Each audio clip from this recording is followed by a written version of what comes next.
आज की वीडियो जो मैंने बनाई है वो एक बहुत ही इम्पॉर्टेंट वीडियो है लॉ स्टूडेंट्स के लिए, लॉयर्स के लिए और साथ ही साथ उन कंज्यूमर्स के लिए जो कंज्यूमर कमीशन में जाके, कंज्यूमर कोर्ट जिसको आमतौर पर बोला जाता है, उसमें जाके अपना केस खुद फाइट कर कर जीतना चाहते हैं। तो इस वीडियो में हम जो डिस्कस करने वाले हैं वो है पूरा प्रोसीजर और साथ ही साथ कि किस तरीके से आप अपना एक केस को, कंज्यूमर केस को फाइट कर कर एक एंड तक लेके जाते हो, यानी कि जजमेंट तक लेकर जाते हो। अब वो तो आप हारोगे या जीतोगे वो आपको लास्ट में ही पता चलेगा, but to fight a case there are a lot of things जो आपको कंसिडर करनी पड़ेंगी। अब हम इस वीडियो को 4 पार्ट्स में डिवाइड करने वाले हैं, जिसमें से पहला पार्ट होगा लीगल नोटिस का और वो स्टेज का कि भाई लीगल नोटिस आपको कैसे भेजना है और क्या क्या चीज़ों का आपको ध्यान रखना है। दूसरे पार्ट में हम जाएंगे फाइलिंग के ऊपर कि आपको फाइल कैसे करना है और क्या फाइल करना है, क्योंकि आपको कंप्लेंट रेस करनी होती है अपनी कंज्यूमर कमीशन में। उसके बाद हम जाएंगे एक प्रोसीजर में बीच में आता है एविडेंस का, तो एविडेंस किस तरीके से होता है कंज्यूमर कमीशन में। और फिर फाइनली पॉइंट आता है फाइनल आर्ग्यूमेंट्स का, जो आपकी आखिरी बहस होगी कंज्यूमर कमीशन में दूसरे पर्सन के साथ या फिर दूसरे वकील के साथ, उसका पॉइंट आता है। उसके बाद आता है आपका फाइनल जजमेंट। तो इन पॉइंट्स को समझते हुए हम एक पूरा कंज्यूमर केस को समझेंगे कि किस तरीके से स्टेप बाय स्टेप एक पूरा कंज्यूमर केस फाइट करा जाता है। और इसमें मैं आपको हर स्टेज पर किस तरीके से आपको अपने ड्राफ्ट्स को थोड़ा बहुत प्रिपेयर करना होता है या फिर आप अपने ड्राफ्ट्स कहाँ पर ढूंढ सकते हैं, वो मैं हर स्टेज पर आपको बताऊंगा जब जब आपको ड्राफ्ट्स की ज़रूरत पड़ने वाली है। तो ये चारों पॉइंट्स को समझना एक पूरे कंज्यूमर प्रोसीजर के लिए इंपॉर्टेंट है, लेकिन सबसे इंपॉर्टेंट है आपको कंज्यूमर क्या होता है ये समझना। और कंज्यूमर प्रोटेक्शन एक्ट के सेक्शन 2 क्लॉज 7 में ये साफ साफ दिया गया है कि भाई अगर आप कोई उपभोक्ता है, यानी कि अगर आपने कोई चीज़ कंजम्पशन के लिए, अपने यूज के लिए किसी कंपनी से या किसी बिजनेस से खरीदी है, तो आप एक कंज्यूमर माने जाएंगे। बट हाँ, इसमें कमर्शियल यूजेज नहीं माना जाता है, यानी कि अगर आप एक खुद ही बिजनेस हैं, जैसे कि होलसेलर्स होते हैं जो मैन्युफैक्चरर से खरीद के होलसेलर्स, और फिर होलसेलर्स आगे बेचते हैं रिटेलर्स को, फिर जाता है वो कंज्यूमर्स तक। तो जो फाइनल कंज्यूमर्स है वही कवर होंगे, इसमें होलसेलर्स कवर नहीं होंगे कि आपने माल तो खरीदा, आपने कोई प्रोडक्ट तो खरीदा, लेकिन आप कंज्यूमर नहीं हैं, आप एक बिजनेस कर रहे हैं, तो कमर्शियल ट्रांजैक्शंस इसमें कवर्ड नहीं होती। एंड अगर आप एक कंज्यूमर हैं तो आपको कहीं ना कहीं कोई ना कोई प्रॉब्लम होनी चाहिए, जिसको बोलते हैं कॉज ऑफ एक्शन होना चाहिए आपके पास एक कंज्यूमर केस को फाइल करने का,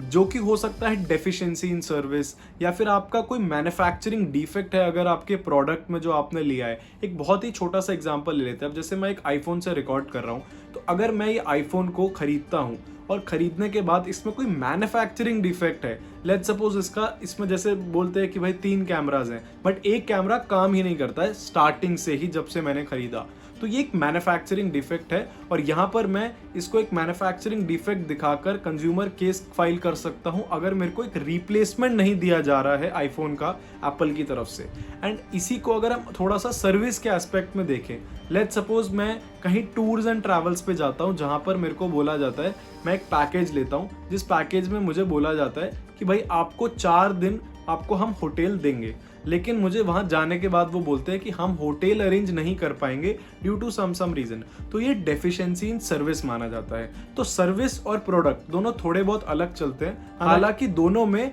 कंपनी की तरफ से आपको कोई ना कोई नेग्लिजेंस देखने को मिलती है जिससे एक कंज्यूमर का लॉस होता है। तो अगर आप एक कंज्यूमर हैं और आपके पास एक कॉज ऑफ एक्शन है फाइल करने का, तो एक और चीज जो आपको ध्यान रखनी है वो ये है कि आपका लिमिटेशन पीरियड 2 इयर्स का है,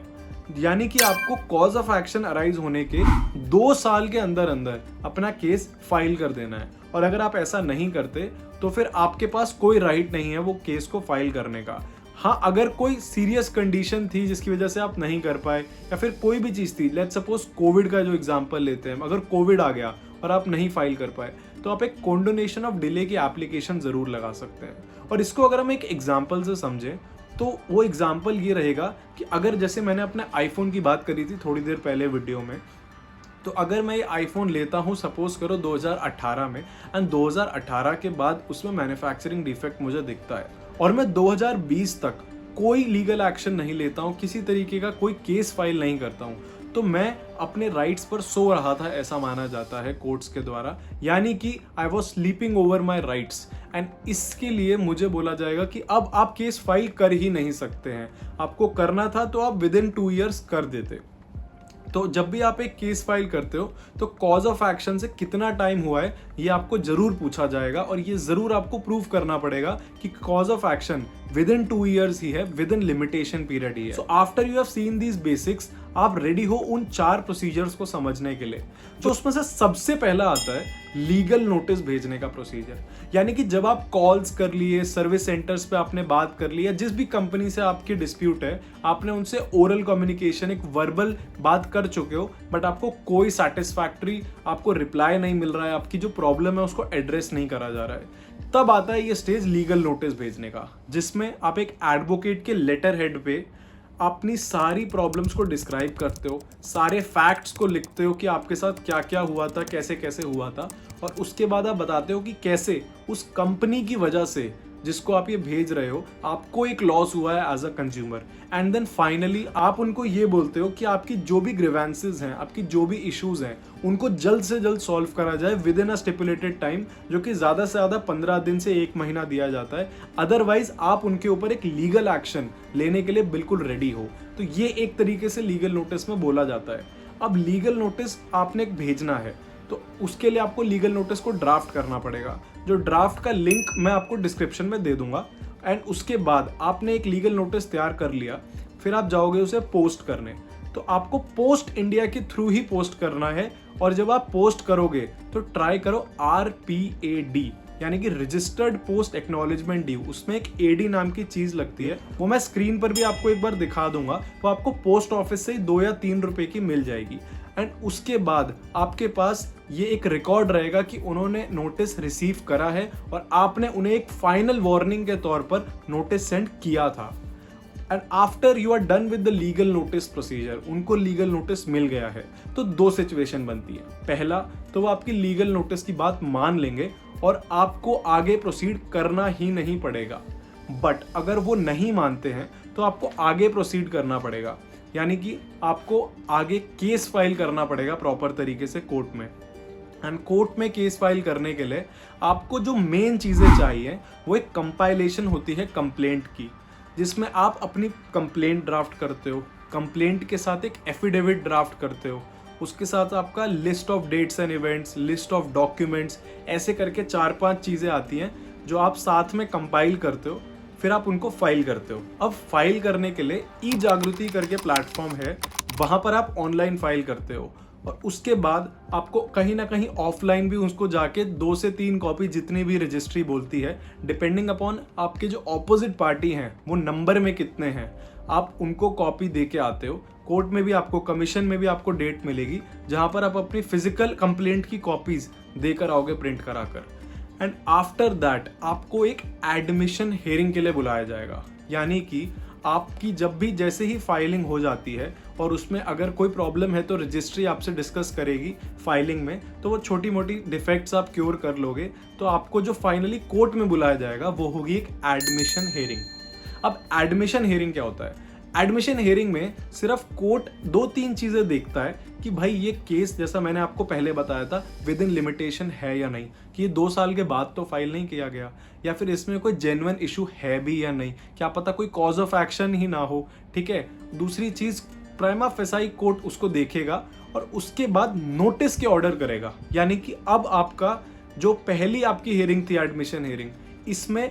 सामने वाली पार्टी को अभी तक पता ही नहीं है कि आपने उसके ऊपर केस फाइल करा हुआ है। लेकिन जैसे ही आप एडमिशन हियरिंग में जो ऑनरेबल प्रेसिडेंट है या फिर मेंबर हैं उनको सेटिस्फाई कर दोगे, जो जज बैठे होते हैं वहाँ पर, तो उसके बाद नोटिस के ऑर्डर हो जाएंगे। फिर जब कोर्ट उनको नोटिस करेगा या फिर आपको बोलेगा कि आप उन्हें खुद ही नोटिस भेज दो, कोर्ट आपको नोटिस बना के देता है और आप उसको पोस्ट से पोस्ट कर देते हो, तो उसके बाद जब दूसरी पार्टी को आप पोस्ट कर दोगे तो दूसरी पार्टी फिर अपीयर होगी और वो अपना WS, जो नॉर्मली सिविल के लैंग्वेज में बोला जाता है, अदरवाइज उसे कंज्यूमर में तो रिप्लाई बोलते हैं, कि रिप्लाई टू द कंप्लेंट। तो जो दूसरी पार्टी है वो अपना जो भी उसको कहना है वो रखेगी रिटन फॉर्म में, जैसे आपने कंप्लेंट फाइल करी वो फाइल करेगी उसका रिप्लाई,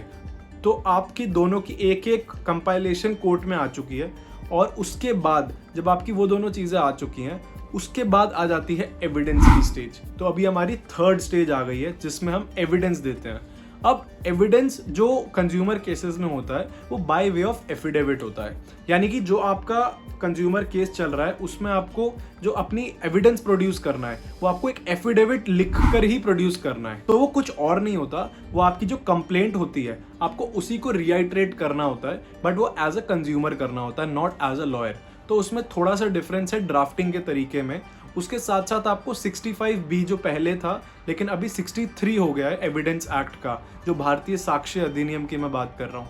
तो उसके सर्टिफिकेट वगैरह भी आपको लगाने होंगे, जो भी रिक्वायर्ड चीज़ें हैं। And after you have made the evidence by way of affidavit, आपको वो नेक्स्ट हियरिंग पे जो भी डेट मिलेगी उसमें सबमिट करना होगा। एंड सेम चीज़ दूसरी पार्टी भी करेगी, वो भी अपना एविडेंस सबमिट करेगी by way of affidavit, and आप दोनों के उसके बाद एविडेंस भी रिकॉर्ड पर आ जाएंगे। तो ये आपकी थर्ड स्टेज भी कहीं ना कहीं कंप्लीट हो जाएगी। एंड फोर्थ स्टेज आएगी उसके बाद, जब आपको फाइनली एक फाइनल आर्ग्यूमेंट करना होगा, यानी कि आपके जो भी चीजें अब तक आपने फाइल करी हैं उनको ध्यान में रखते हुए एक फाइनल आर्ग्यूमेंट करा जाएगा। उनके वो रिप्लाई करेंगे, आप एलेज करोगे कि उन्होंने ये डेफिशिएंसीज करी हैं, ये डिफेक्ट्स हैं उनके प्रोडक्ट में। वो लोग अपने आप को डिफेंड करेंगे कि भाई ये मैन्युफैक्चरिंग नहीं है, ये बाद में हुआ है, या जो भी चीज़ें उनके पास होंगी रखने के लिए वो रखेंगे। तो इस तरीके से एक फाइनल कोर्ट में आर्ग्यूमेंट की हियरिंग होगी। And after the final hearing उसके बाद जो आती है स्टेज, वो आती है डायरेक्टली जजमेंट की, यानी कि जजमेंट उसके बाद आ जाएगी। कोर्ट ऑर्डर रिजर्व, कमीशन अपना ऑर्डर रिजर्व कर लेगी, and after your final arguments are concluded, कुछ टाइम में आपको फाइनल जजमेंट की कॉपी मिल जाएगी अपने हाथ में। अब इसमें दो सिनेरियोज हो सकते हैं जब आपके हाथ में जजमेंट आ जाती है, या तो जजमेंट आपके फेवर में आएगी या फिर जजमेंट आपके अगेंस्ट में आएगी। तो अब अगर इस चीज को देखें, अगर आपके फेवर में आती है तो दूसरी वाली पार्टी को, जो आपने जिसके ऊपर एक केस फाइल करा था कंपनी को, उसको उस जजमेंट को कंप्लाई करना होगा। तो मैं एक एग्जांपल लेता हूं जो मैंने पहले भी लिया था, कि अगर मैंने एक फोन लिया था जिसमें एक मैन्युफैक्चरिंग कैमरा डिफेक्ट था, तो जो कंज्यूमर कमीशन ऑर्डर कर सकती है वो ये कर सकती है कि मुझे एक नया फोन दिया जाए, या फिर मेरे जो भी डिफेक्ट था उसको क्योर करा जाए, यानी कि उसको ठीक करा जाए फ्री में। एंड या फिर ये हो सकता है कि मेरे को पैसे रिफंड करे जाएं। वो डिपेंड करता है कि मैंने उस टाइम पर क्या चीज़ें मांगी हैं। और उसके बाद जब ये जजमेंट आ जाएगी तो ऑपोजिट पार्टी, यानी कि जो फ़ोन बनाने वाली कंपनी है, उसको मुझे वो सारी चीज़ें करके देनी होंगी जो जज उन्हें जजमेंट में लिख के देंगे कि भाई आपको ये सारी चीज़ें करनी है। अब एक सिनेरियो आ सकता है कि आपके फेवर में तो है जजमेंट, मान के चलते हैं मुझे 1 लाख रुपए की कंपनसेशन जज ने बोला कि भाई फोन वाली कंपनी देगी, बट फोन वाली कंपनी ने फिर भी मना कर दिया कि मैं अभी भी नहीं दूंगा। तो अब क्या करना है? तो उस पे स्टेज आती है एग्जीक्यूशन की। फिर आपको एक और पिटीशन फाइल करनी पड़ेगी